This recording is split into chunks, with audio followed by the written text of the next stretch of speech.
The sun hung low over the endless desert, staining the horizon in hues of burning gold and fading crimson. A hot wind carried whispers across the dunes, like secrets buried for thousands of years. In the heart of the Sahara, archaeologist Dr. Evelyn Carter brushed her hand across the strange symbols etched into an ancient slab of stone. Her team had been digging for weeks, following the faint clues of a lost civilization no historian had ever documented. She leaned closer, her breath trembling. "These carvings, they predate the pharaohs," she whispered. Her assistant, Daniel Moore, frowned, wiping the sweat from his brow. "That's impossible, Evelyn. We're talking about, what? 10,000 years before Egypt even existed?" But Evelyn didn't answer. Her eyes locked on the faded images, ships, towers, and strange celestial patterns that matched no known map. The symbols hinted at something far older than recorded history, something that could rewrite humanity's past. Meanwhile, thousands of miles away, high in the Andes Mountains, Peruvian historian Luis Mendoza carefully examined a temple wall deep inside the ruins of Cairo, the oldest known city in the Americas. He traced his fingers across identical symbols Evelyn had just discovered in Africa. A chill ran through his body. How can the same markings exist on two continents, separated by oceans? He muttered to himself. These weren't random coincidences. They were pieces of a hidden puzzle, fragments of a lost global civilization that modern science still refused to acknowledge. Back in the desert, night fell. Under a canopy of stars, Evelyn sat near the campfire, flipping through satellite images of the area. She zoomed in on the dunes surrounding their excavation site. And there it was. A perfect geometric formation. Massive rectangles and spiral patterns buried beneath the sands, stretching for miles. Structures so precise, they couldn't have formed naturally. This is impossible," she whispered, her voice shaking. Daniel leaned over her shoulder. "Are you saying these people had advanced mathematics? Geometry? Before the Egyptians, the Sumerians, before everything?" Evelyn nodded slowly. And for the first time, she felt fear. But history was not ready to reveal its secrets so easily. Far away in Istanbul, Turkish linguist Professor Armin Demir received an encrypted email from a fellow researcher. The subject line read, "Do not share this. They are watching." Inside was a high-resolution scan of an artifact recovered from the Göbekli Tepe excavation site, the world's oldest known temple, built around 12,000 years ago. The stone bore the same symbols. Armin's hands trembled. 3 discoveries. 3 continents. 1 language. The next morning, Evelyn woke to chaos. Her camp was in ruins. Boxes overturned. Laptops smashed. Artifacts stolen. Daniel ran toward her, panic in his eyes. "Evelyn, they were here. Someone knew what we found." She scanned the horizon. There were tire tracks leading away from the site, disappearing into the endless dunes. "Who?" she demanded. Daniel's voice cracked. "I don't know. But they left a warning." He handed her a piece of parchment left behind on her work table. Scrawled in bold red ink. "Stop digging. Some civilizations are meant to stay buried." Evelyn's heart pounded. She knew then that they had uncovered something powerful, something someone desperately wanted to keep hidden. She turned to her team. "Pack everything," she said firmly. "We leave at dawn." But deep down, she also knew this was only the beginning. Because the carvings didn't just speak of lost civilizations. They spoke of a great collapse. An ancient disaster. And a warning. The wind howled across the Sahara as dawn broke, painting the dunes in shades of gold and shadow. Evelyn stood silently, her arms crossed, staring at the endless horizon. Her mind replayed the warning they'd found the night before. Stop digging. Some civilizations are meant to stay buried. But the archaeologist inside her couldn't stop. The discovery was too important. Daniel approached quietly, a mug of black coffee in his hand. "The team's nervous," he said softly. "Half of them want to leave. The other half want answers. Evelyn took the coffee but didn't drink it. Her eyes were fixed on the spiral formations beneath the sands, still hidden yet calling out like an echo from the past. They warned us, Daniel continued. Whoever they are, they knew exactly what we found. Evelyn turned to him, her voice steady. Then we're close, Daniel.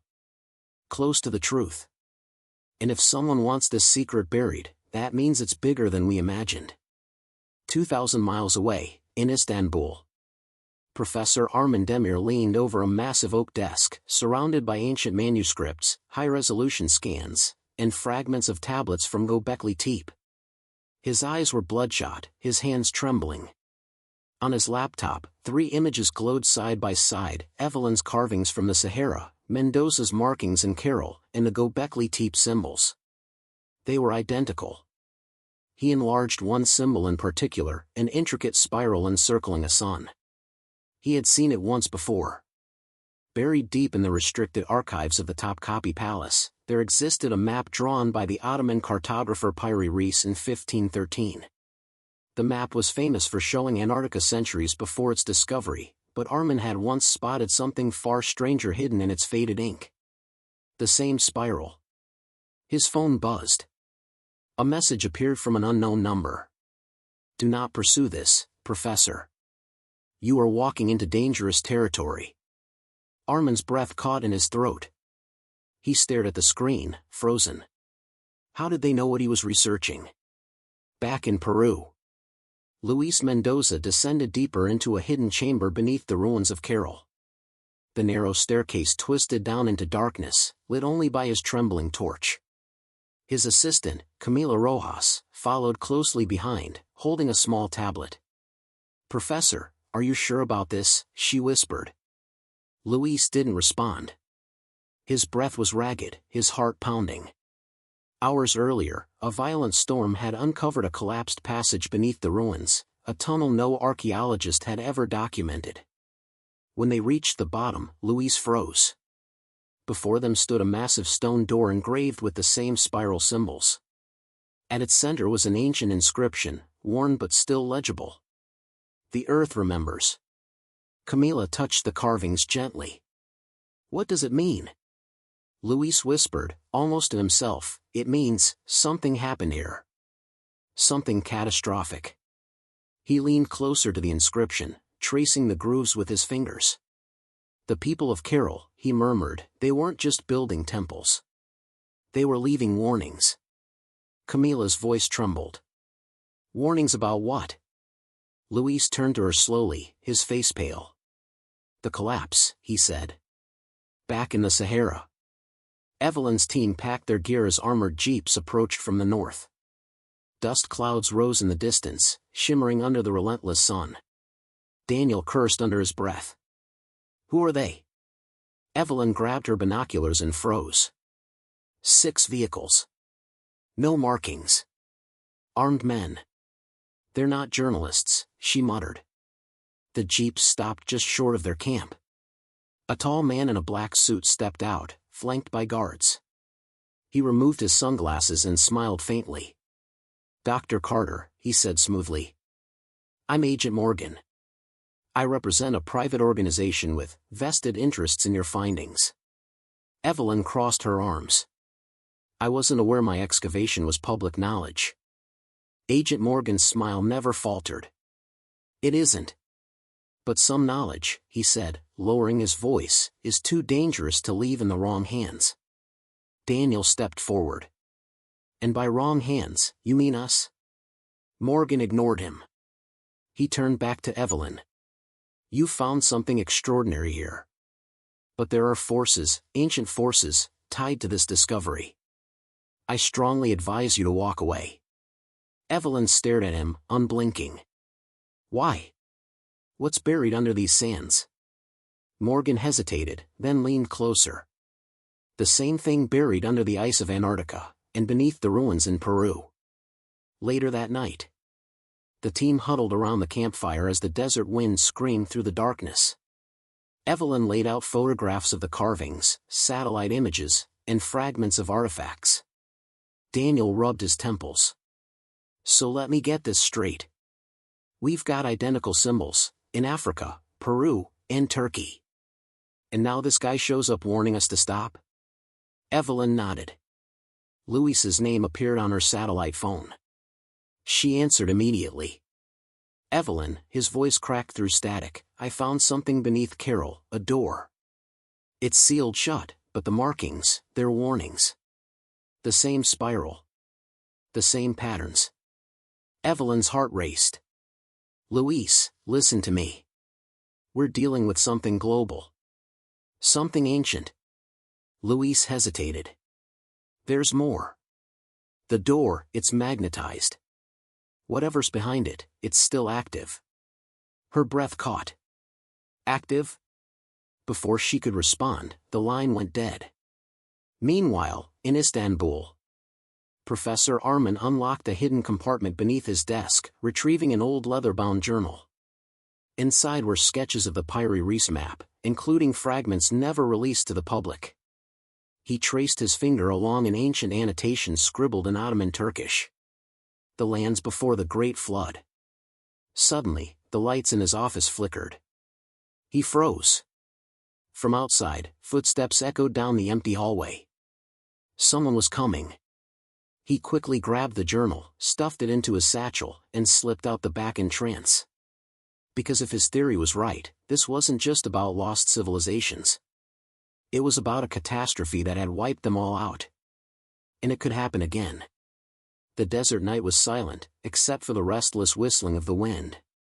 Evelyn sat alone inside her tent, staring at the fragments of artifacts spread across the table. Her mind raced, connecting the pieces, the spirals, the symbols, the warnings. Somewhere beneath their feet lay a story too big for one lifetime to uncover. Daniel entered quietly, holding a small leather-bound notebook. I found this in the storage crates, he said, placing it in front of her. It was hidden inside a sealed container. No label. No records. Evelyn opened it carefully, and her breath caught. The sketches inside matched the carvings they had just unearthed, but the handwriting was modern. The last dated entry read, 1977. She glanced up at Daniel. Someone was here before us. Daniel nodded grimly. And they knew exactly what they were looking for. Meanwhile, in Istanbul, Professor Armin Demir hurried through the narrow streets under the cover of darkness.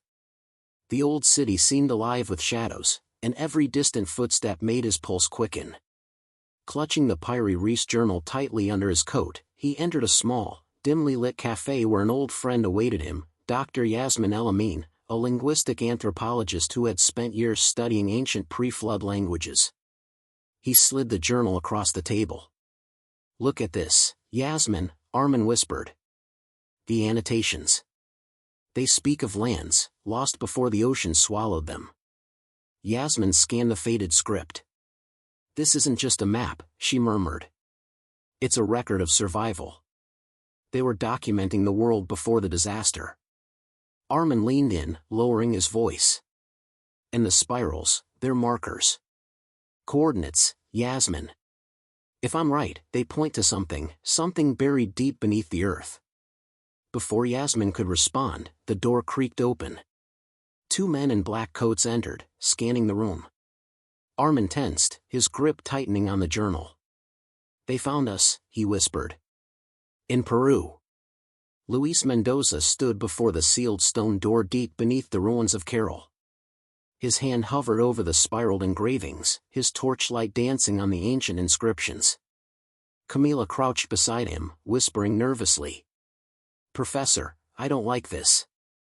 If those symbols are warnings, shouldn't we? Luis interrupted softly. Camila, these people weren't warning us to stay away. They were warning us to prepare. He stepped closer, placing his palm flat against the cold stone. The surface vibrated faintly beneath his touch, not with sound, but with energy. What do you feel? Camila asked, her voice trembling. Luis swallowed hard. A pulse. Like something's alive behind this door. Camila stepped back. Alive? Professor, that's impossible. These ruins are over 5,000 years old. Luis shook his head slowly. Older, he whispered. Much older. Suddenly, a deep rumble echoed through the chamber.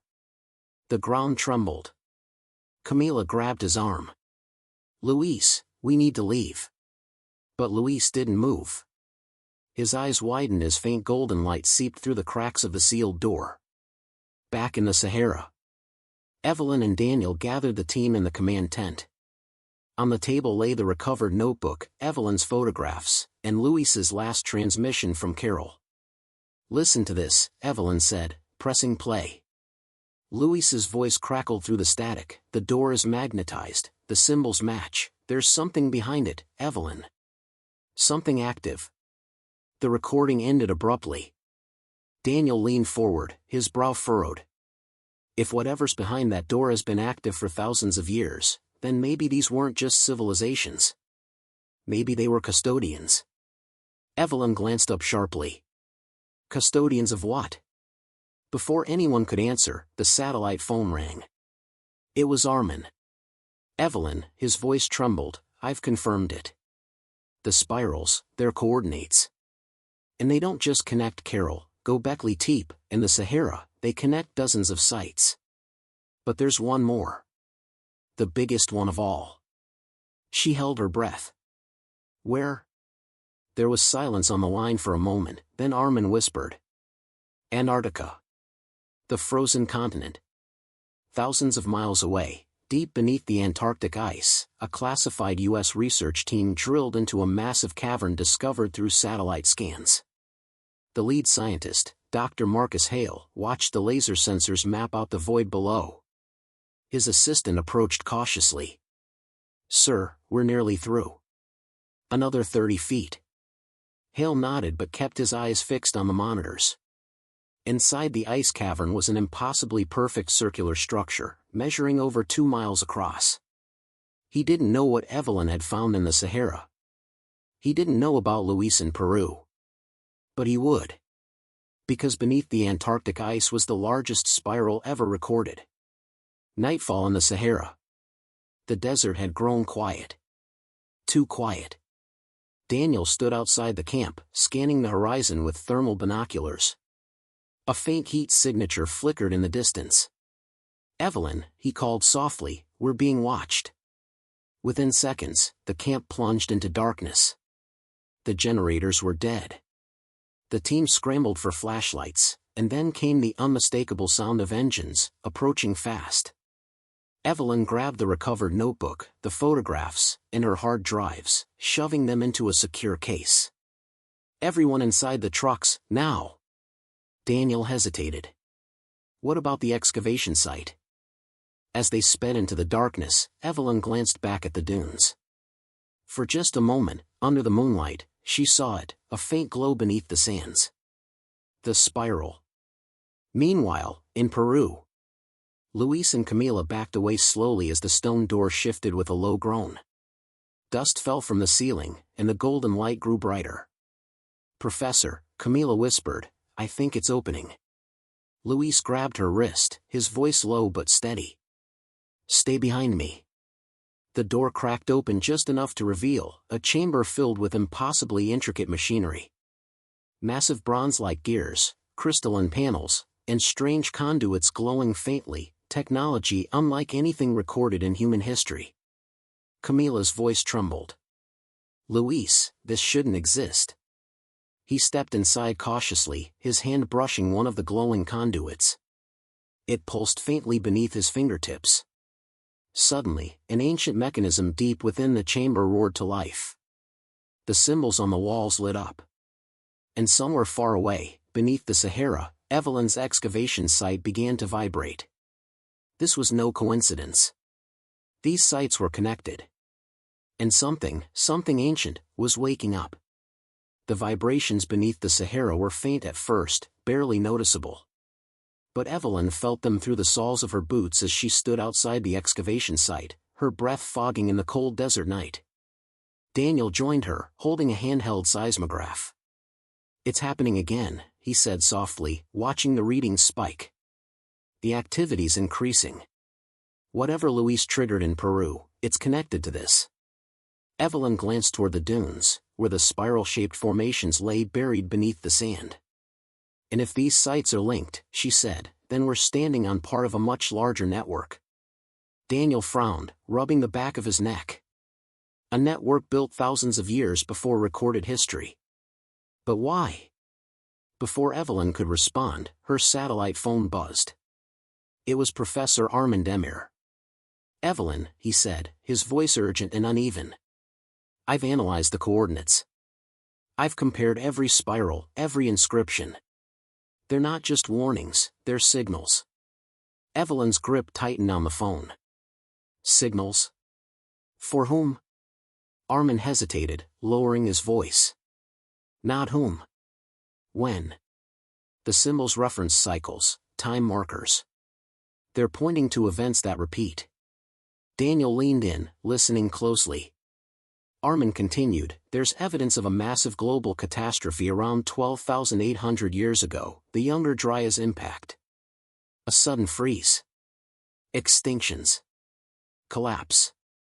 What if these civilizations, they weren't just advanced, Evelyn? What if they were warning the future about what's coming next?" The line crackled. A sharp burst of static cut through Armin's voice, and then silence. Meanwhile, in Peru, Luis Mendoza stood frozen inside the ancient chamber, his torch casting shadows across the impossible machinery around him. The conduits pulsed brighter now, faint vibrations trembling beneath his feet. Camila clutched his arm. "Professor, we should leave. Right now." Luis shook his head slowly. "This isn't just a ruin, Camila. It's a system. An energy system built thousands of years before anyone should have had the knowledge to create it." She glanced nervously at the glowing panels and interlocking gears. "And it's turning itself on." Luis stepped closer to a pedestal in the center of the room, where a flat, disc-shaped object rested. Strange spiral markings covered its surface. "Help me lift it," he whispered. Camila hesitated. "Are you insane? We don't even know what that is." Luis met her gaze. "I think it's a key." Before she could protest, they lifted the disc together. As it came free, the room filled with a low, resonant hum. Then the entire ruin shuddered. High above, on the surface of Carol, dust clouds erupted from hidden fissures in the earth as massive stone slabs shifted into place, aligning perfectly with the rising moon. Luis stared upward, realization dawning on his face. "This whole city," he whispered, "it's a machine." Antarctica, McMurdo Station. Thousands of miles away, Dr. Marcus Hale stood before a wall of monitors, his breath tight with anticipation. The ice scans had just returned. Beneath 3 miles of solid ice lay a structure unlike anything they'd ever seen, perfectly circular, nearly 2 miles wide, its geometry flawless. "Sir," his assistant said, her voice low and cautious, "we're picking up an electromagnetic spike from the cavern." Hale frowned. "That's impossible. There's no power source down there." "Then explain this," she said, pointing at the readings. "The signal's not natural. It's pulsing. Almost like a heartbeat." Hale leaned closer to the monitor.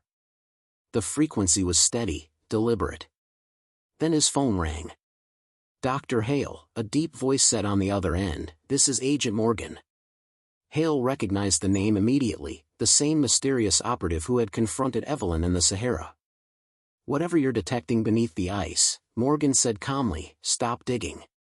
Shut down your equipment. Now." Hale hesitated. "Why? What's down there?" Morgan's reply was chillingly quiet. "Something that was never meant to be found. Back in the Sahara." The team huddled in the command tent, surrounded by maps, scans, and hastily scribbled notes. Evelyn paced, her mind racing. Daniel leaned over the table. "We have fragments from 3 continents. If Luis is right about Carol being a machine, and if Hale's scans are correct, this isn't just archaeology. This is engineering on a planetary scale." Evelyn nodded. "And it's waking up." The tent flaps rustled, and Agent Morgan stepped inside, flanked by 2 guards. "We need to talk," he said. Daniel immediately stepped forward. "Last time you warned us to stop digging. Now you're here in person?" Morgan ignored him and turned to Evelyn. "We've been monitoring your discoveries. What you're dealing with is far beyond anything we've encountered before." Evelyn folded her arms. "Then tell me what you know." Morgan paused, then finally spoke. "These spirals? They're part of a global network of energy systems built by a civilization we don't understand. But we do know one thing: they've been dormant for thousands of years. And now, they're reactivating." Daniel frowned. "Reactivating for what?" Morgan's gaze darkened. "We don't know," he said quietly. "But the last time these systems were active, the world changed forever. Peru, the signal." In Carol's underground chamber, Luis placed the spiral disc onto the pedestal where it fit perfectly. The machinery roared to life. Pillars of light shot upward, forming a lattice across the ceiling. Strange glyphs illuminated one by one, casting shifting shadows along the walls. Camila shielded her eyes. "Professor, what's happening?" Luis's voice was hushed, awed. "It's sending something, a signal." High above, satellites across multiple continents registered a sudden burst of energy radiating from Carol. The same spike appeared beneath Göbekli Tepe, the Sahara, and the Antarctic cavern. All 4 sites were active. And then, across the globe, seismographs began recording subtle tremors. At McMurdo Station, Hale's team stared at their instruments in shock.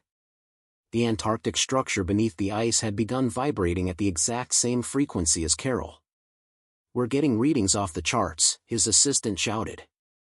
"It's like they're talking to each other." Suddenly, a deep crack echoed through the station. Hale rushed to the observation window and froze. A massive fissure was splitting the ice apart. Something beneath was responding. Armin looked up sharply. "A countdown." Yasmin nodded slowly. "And we just started it." Sahara, moments later. Evelyn's satellite phone buzzed violently with alerts. She scanned the data on the screen. "Daniel," she said, her voice shaking, "the Carol site just went live.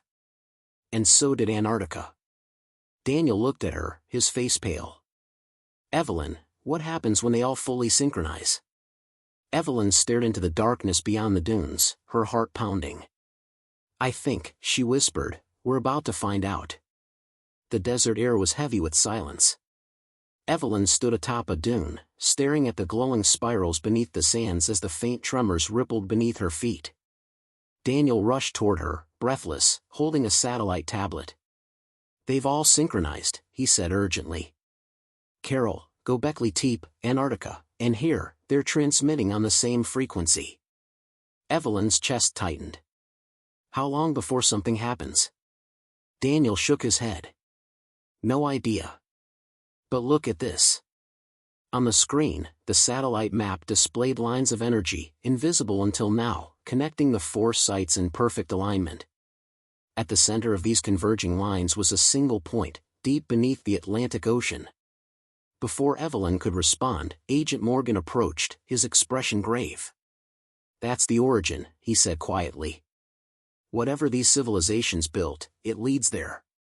Evelyn turned to him. "What's there, Morgan? What have you not told us?" Morgan hesitated, his jaw tightening. "For decades, classified expeditions have detected unusual anomalies beneath the mid-Atlantic ridge.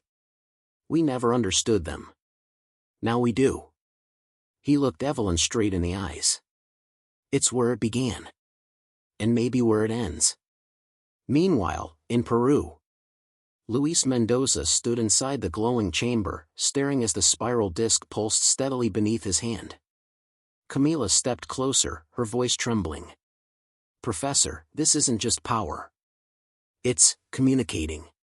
Luis nodded slowly, his throat dry. "It's sending and receiving." Suddenly, the room filled with a low, resonant hum.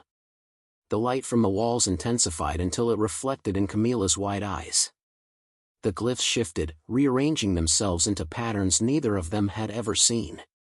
Camilla whispered, "Is that a language?" Louise swallowed hard. "Not just a language. A message." Antarctica, McMurdo Station. Dr. Marcus Hale stood frozen before the observation deck as the fissure in the ice widened.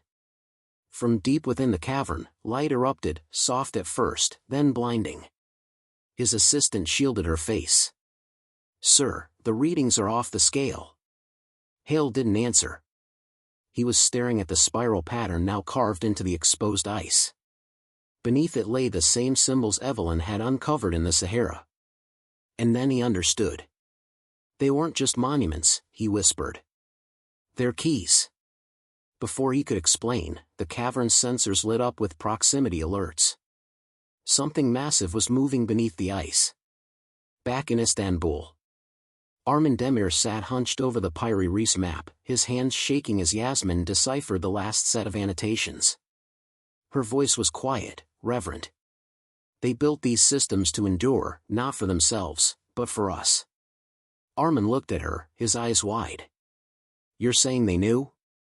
She nodded slowly. 12,000 years ago, they faced something catastrophic, a chain of events triggered by climate shifts, comet impacts, and rising seas. These systems were designed to preserve knowledge, and warn those who came after. Armin leaned forward, tracing the spirals with his trembling fingers. "They weren't trying to hide their civilization," he whispered. "They were trying to save ours." The final alignment. In the Sahara, the tremors grew stronger. The entire excavation site vibrated, sand cascading down the dunes like water. Daniel shouted over the noise. "Evelyn, we're out of time." But Evelyn stood still, her eyes fixed on the spiral beneath her feet. The soft glow had become blinding now, pulsing in rhythm with her racing heartbeat. Then, suddenly, everything stopped. A profound, deafening silence blanketed the desert. And then, it began. From Cairo, from Göbekli Tepe, from the Antarctic cavern, and from the Sahara itself, colossal beams of light shot into the sky, converging into a single point high above the Earth.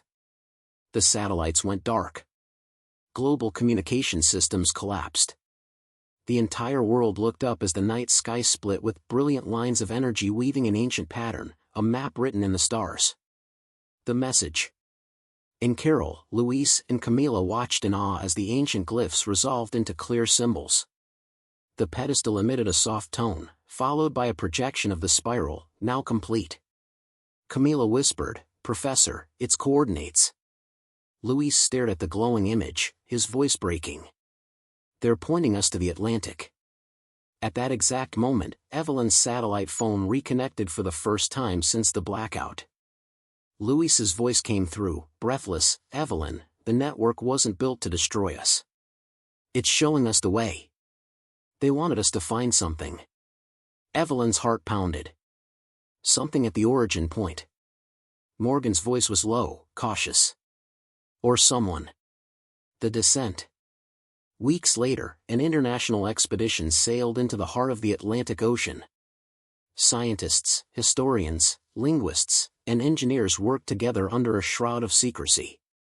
At the exact coordinates, the ocean floor revealed a colossal circular platform, a spiral etched into stone the size of a city. Divers descended through the icy waters, their lights slicing through the dark abyss until the structure came into view. It was ancient. Impossibly ancient. And then, as they reached the center of the platform, Evelyn brushed away a layer of sediment to reveal an inscription. Armin, patching in remotely, translated softly. "We were here before the oceans came." A silence settled across the comms as the meaning sank in. Camila's voice cracked. "Evelyn, this was once above water." Evelyn ran her hand along the stone, her throat tight with awe. This was the cradle. When the earth remembers." Suddenly, the spiral platform pulsed beneath them, sending a deep vibration through the ocean floor. The surrounding seabed shifted, revealing an entrance, a perfectly cut tunnel leading downward. The team followed the narrow passage until it opened into a vast chamber untouched by time. Inside were tablets, artifacts, and intricate star maps documenting the rise and fall of civilizations long before recorded history. Holographic projections flickered faintly to life, depicting ancient cities, massive floods, and comet impacts. And at the very end of the chamber, an inscription stretched across the stone wall. "We leave this for those who come after. The last time, we were not ready. This time, you must be." Evelyn's eyes stung as she whispered, "They knew. They tried to warn us." Morgan stepped forward slowly, his voice quiet. "This isn't just history. This is a second chance." The chamber trembled softly, as if responding to their presence, and the spirals carved into the walls dimmed one by one, their purpose fulfilled. The message was clear. Humanity was never the first. Epilogue. Months later, news quietly leaked across academic circles. No official announcements were made. The discoveries were deemed too destabilizing, too extraordinary. But those who had been there, Evelyn, Daniel, Luis, Armin, Camila, and Hale, carried the weight of what they'd learned. Across the world, teams of scientists began working together in secret, decoding the knowledge left behind by the ancients.